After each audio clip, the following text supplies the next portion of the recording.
I thought it would be a good idea to review a slider by Zeapon. I failed to remember I hated every slider I ever tried, including their own Micro 2. For this review, I wanted to do a take on the Bradley Cooper cleans his apartment in Limitless scene, but as Tito sets up his living room for a YouTube episode. Doing this by hand with an operator would be virtually impossible, and I'd spend weeks until I got it going. For this, I relied entirely on the Zeapon Labs app to set up and preview the movement path, control its speed, and stage the movement all the different Titos would have through the space.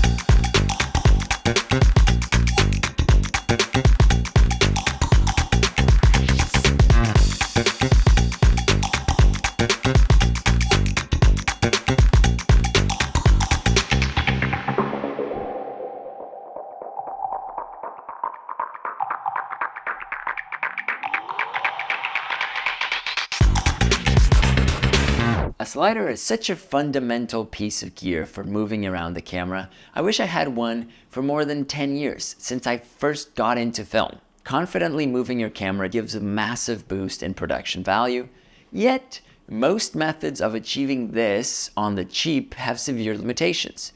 The paper slider, the wheelchair or the office chair, the skateboard, the bed sheet, they're all too unreliable as they only work in very specific circumstances.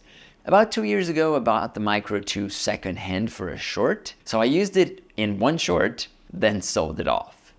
Earlier this year, Zeapon reached out about the Micro 3 and I agreed to check it out. I also have the PONS PT motorized pan and tilt head here for full control. We start off well by addressing my biggest irk with the previous version of the slider. We can attach and remove the motor super quickly, toggling between the two modes of controlling movement.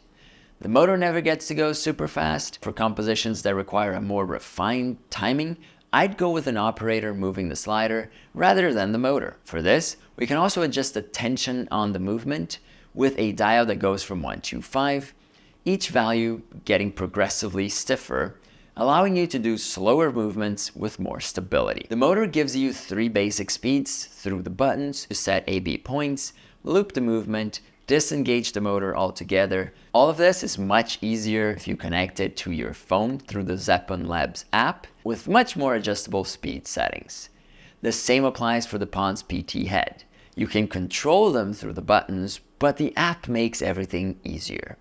All pieces take Sony NP-F batteries, and the slider can also be powered through USB-C.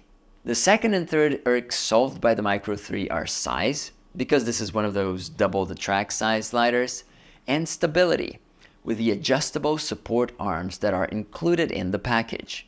They go at the ends of the track and connect back to your tripod. Make sure you have a beefy tripod here with a decent leg spread area for real stability. We can move 12 kilograms or 26 pounds horizontally and 4 kilograms or 9 pounds vertically. On rigging, I found that the tolerance for mounting the camera on the tilt head is pretty tight on the left side in order to connect all my cables for wireless monitoring, power, and follow focus. Both the motor and the slider come with neat cases, but that's not the case for the PT head. Although the lack of a case is not a great thing, it demonstrates the modularity of Zeapon's ecosystem, where you can start with just the slider, then upgrade by adding the motor to it. You don't have to commit the whole thing before you even start. How sizable is our commitment, by the way? The smallest version of the slider is 23 inches and costs $600. The PONS PT head costs another $600 if you buy it packed together. The Micro 3 plus PT head together give you a full motion control system, which is kind of crazy at this price point. It unlocks a whole new range of shot types, including a lot of VFX work capabilities like what we saw in the beginning of this episode.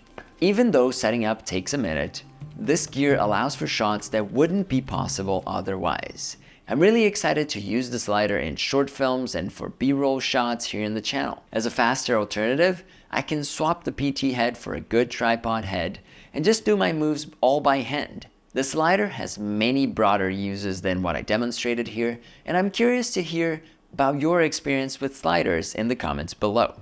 Plus, there's not a lot of motorized pan tilt heads out there.